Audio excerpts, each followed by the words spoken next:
Hi guys, so today's video is going to be my September TBR. Before I jump into it, I am going to show you guys my sweatshirt. One, because I know some people are going to wonder what the heck is on my shirt, but also because I think some of you might actually be interested in getting something like this for yourself.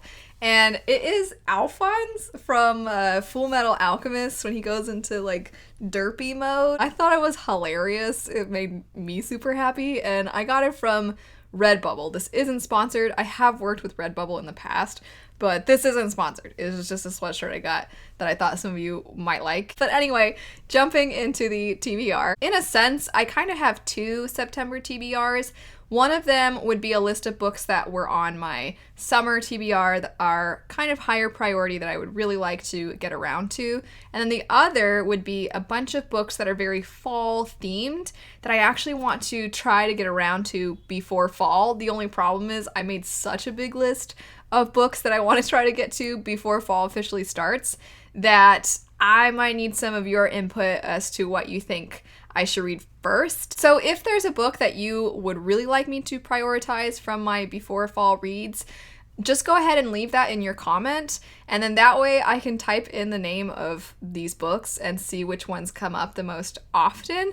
So that would help me a lot and would make sure that I prioritize the ones that you all would like to see also. But the reason I'm wanting to read these before fall instead of during fall is because I think a lot of these are going to feel perfect for the fall for those of you who are seasonal mood readers, and I want to be able to read them beforehand so that if they're really good, I can recommend them to you guys. But of course, I don't want to be like, these ones seem good for fall, so I'd like to actually read them first. I'm not going to go super in depth with these. I'm just going to list them off, but in no particular order. We have Beyond the Black Door, The Devouring Grey, Ninth House, Bone Crier's Moon, Iron King, Wicked Saints, Bone Witch, Ninth Rain, The Hazelwood, Onyx and Ivory, and Heart of Thorns. If there's more than one on that list that you would like, just go ahead and you can comment however many you'd like, but I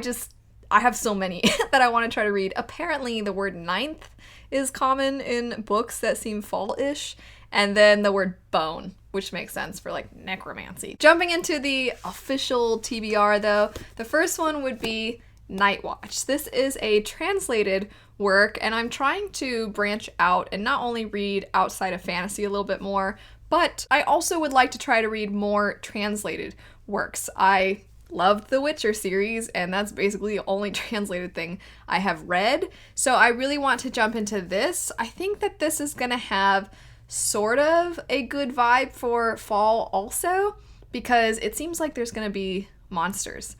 So that sounds perfect. I'm excited. It's not too long, and I have been enjoying some of these shorter adult fantasy books that I've been picking up. Plus, I just like seeing how books, I like seeing the different writing styles of different places, because when I read Witcher, I would comment in my reviews about how sometimes a little bit it would feel like Sapkowski's writing was almost like a run-on sentence, and a lot of people were like, oh, that's actually really common. People who are from Poland would say that's actually a really common thing in writing here. So I just think it's kind of interesting to see the different things that are considered good writing in different places. And to just give you a little bit more of an idea with this, I'll just read the first part of the synopsis, since me saying, oh, there's monsters, I think, isn't exactly helpful for all of you. But the first paragraph says, they are the others, an ancient race of supernatural beings, magicians, shapeshifters, vampires, and healers who live among us. Human-born, they must choose a side to swear allegiance to, the dark or the light, when they come of age. Next on the list would be the buddy read for this month. I haven't been able to really be on top of buddy reads. I'm very appreciative that all of you have been very understanding as to why, because it's not been easy. But we won't get into that. We'll just talk about the book, and the book would be City of Girls. This is a story about an older woman telling her life story to a younger woman, specifically how she knew the younger girl's father, who has passed away, and the younger girl is kind of asking her, hey, how did you know my father, and what kind of a man was he when he was younger, that sort of thing. But it sort of turns into just experiences in life, and I have heard it's really funny. And my friend Johanna from the channel Johansen C, who I have linked because she's great, she loves this book to death. She loves it so much, and I've said many times before that I like to try to read books that people that I love, and she loves this one, and I try to do this for their birthdays, but Johanna and my husband both have birthdays in August, so I had to put Johanna's read for September. But either way, I'm really excited for this one, and again, I've been trying to branch out, read a little bit outside of fantasy. This isn't fantasy. And I've heard good things. I've heard it's a really good time. As for the buddy read, I actually think I'll be able to be involved this time, which is exciting, especially because I've heard this is so funny.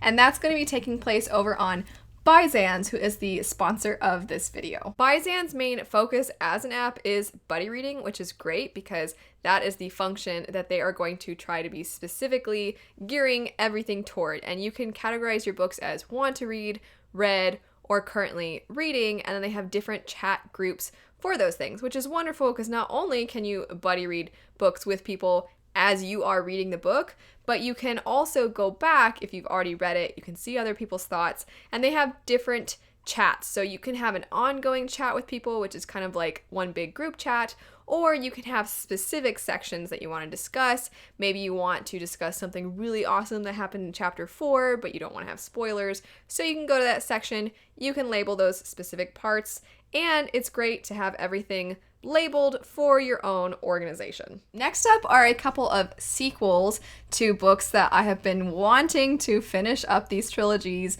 I wanted to finish them this year. I don't know if that's going to happen, but I at least want to get around to the next ones. And so we have The Reluctant Queen by Beth Durst. This is a sequel to Queen of Blood. I recently did a fairly in-depth non-spoiler review for the first one, so I'll have that linked, but it involves a fantasy world that is set in a forest area, and there are these creepy spirits that try to kill humans in order to protect the forest and to keep these spirits from killing humans. Humans have a queen with magical abilities that hold the spirits in check, but the spirits aren't staying in check, so what's going on? That's kind of the setup for the story. Our main character is kind of going to this magic school to maybe possibly become the new queen, or at the very least learn how to use her magic so that she can help protect people against spirits if need be. It's very interesting. It's very plot driven, more so than I usually like, but it was a solid read, and I've heard the sequels are even better, so I would like to get around to those. The other sequel that I've been putting on TBRs and then not getting around to for forever would be Invasion of the Tearling by Erica Johansen. The first one, Queen of the Tearling, when I read it, was one of my favorite books.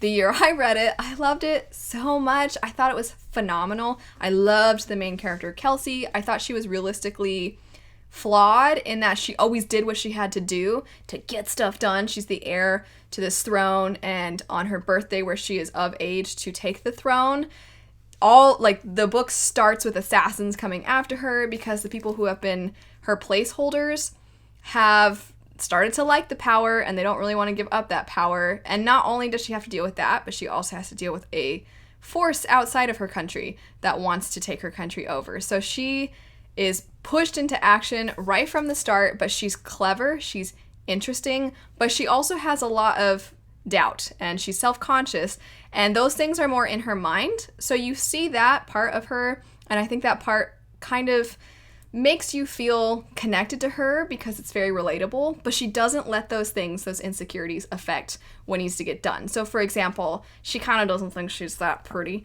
and she kind of looks at other women who are pretty and she's kind of like, ah, darn, I kind of wish I was better looking. But she's never like, I'm ugly, so I guess like my kingdom can just be taken over by these invaders. Like, it's never something where it's like, oh no, I can't get into stuff and get involved because somebody might see how ugly I am.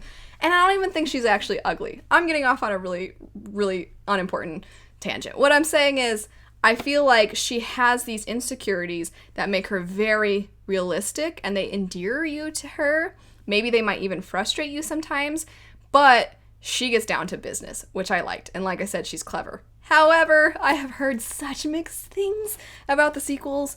And by mixed things, I mean primarily negative things. So I'm a little scared, but occasionally I get comments that are like, it's not as bad as you think. So that's kind of what I'm hoping. I also need to pick a mystery book from this shelf, and by I need to pick, I mean my husband is going to select a book off of these, so this will be a surprise TBR pick.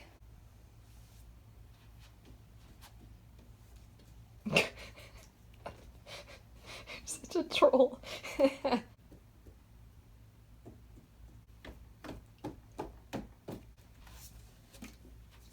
Oh yes! Alright, Rain the Earth is the mystery TBR pick. Super excited about this one. I know my friend Jade from Bedtime Bookworm really liked it, and I meant to read it forever ago, so I'm glad that Sean listened intently to the sound that it made when he tapped it. Next on the list would be Mask of Shadows, and this is a story that follows a spy, assassin-like character who wants to infiltrate court politics, and I think they want to get revenge. There's some kind of competition. A lot of those things sound like things I've heard before, but the thing that makes this seem quite unique is that the main character is gender fluid, and I've never really seen that ever explored in a fantasy story. I have found, though, that, for example, in the Stormlight Archive series, Brandon Sanderson takes so much time to flesh out the gender roles within the society, and I have always been really fascinated to see how that is so different in that fantasy world. So I'm very curious to see what the author does with that in this one. Next up, we have Warcross by Marie Lu. I have wanted to read another Marie Lu book for a while. I've been wanting to check out more Marie Lu for a while anyway, because I've heard that she has some great other series. And then I read Kingdom of Back and I fell in love with it, and I'm like, I don't care. I'll pick one up, and if I don't like one of these, then I'll pick up another one of her series. I am willing to try basically anything written by her because I loved Kingdom of Back so much, and I have heard mixed things about this one. It follows a gamer or a hacker who hacks their way into this game that's a huge deal, and there's some kind of big competition going on with this game, and then they hack their way in and they accidentally become like a player in the game, and then crazy stuff ensues from there. So I'm excited about it because I love video games, and I really loved another book by Marie Lu, so I'm hoping I'll end up loving this one. But again, even if I don't care. I'm just so grateful for Kingdom of Back because I loved it so much. I have 2 more books on my TBR, but I don't want you guys to get too excited about these simply because I don't know that I'll be able to get around to them. I don't actually have copies, and I've looked at my local used bookstore and I've looked at Barnes & Noble and they didn't have it. And that would be Borderline and then Best Served Cold. I was hoping I could find these at the bookstore, but I couldn't. And if I end up finding them, I would love to get around to them, but no promises. That's it though for some books that I'm hoping to read in September. Again, let me know of the before fall, because they feel very fall books, which you would like me to pick up. But anyway, thanks so much for watching. I hope you have a great rest of your day, and I'll see you all later.